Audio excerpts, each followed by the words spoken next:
अस्सलाम वालेकुम रहमतुल्लाह। दोस्तों, welcome to Bilal Moin channel. आज जुमेरात का दिन है और सुप्रीम कमेटी की मीटिंग थी आज, और उसके अंदर बहुत अहम फैसले हुए हैं।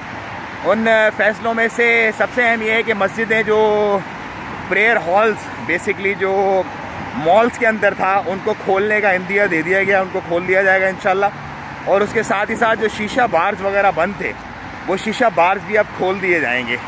और उसके साथ ही साथ एक बहुत स्ट्रिक्ट किस्म का फ़ैसला सुना है, जो कि पहले भी काफ़ी दफ़ा बता चुकी है सुप्रीम कमेटी, कि अगर कोई अपना ब्रेसलेट जो ईद तरसुद ऐप के साथ, मुशरिफ ऐप के साथ जो कनेक्टेड होता है वो रिटर्न नहीं करेगा, मिनिस्ट्री ऑफ हेल्थ में कटवाएगा नहीं उसको प्रॉपर तरीके से पूरा क्वारंटाइन करने के बाद, तो उसको 1000 रियाल तक फ़ाइन किया जाएगा। जी हाँ, 1000 रियाल।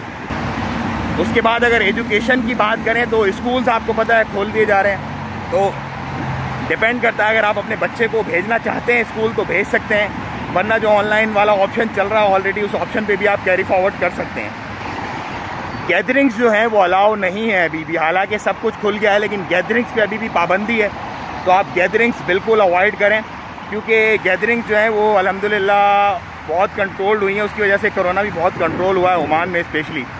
आज भी मतलब 150 से नीचे केसेस हुए हैं, मतलब डेली अब अल्हम्दुलिल्लाह यही रूटीन चल रही है कि जो हाई ग्राफ जा रहा था वो ग्राफ हाई नहीं जा रहा, बिल्कुल रीज़नेबल और हल्का फुल्का चल रहा है, लेकिन स्टिल केसेस हैं।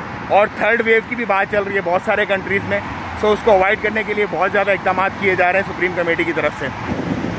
अगर वीज़ाज़ की बात करें तो वीज़ा प्रोसेस स्टिल जो है वो काफ़ी स्लो है, बहुत सारे लोग हैं जिनके वीज़ाज़ वगैरह जो है वो स्टिल पेंडिंग है, लेकिन उम्मीद है इंशाल्लाह वीज़ाज़ भी अनकरीब इशू होना शुरू हो जाएंगे।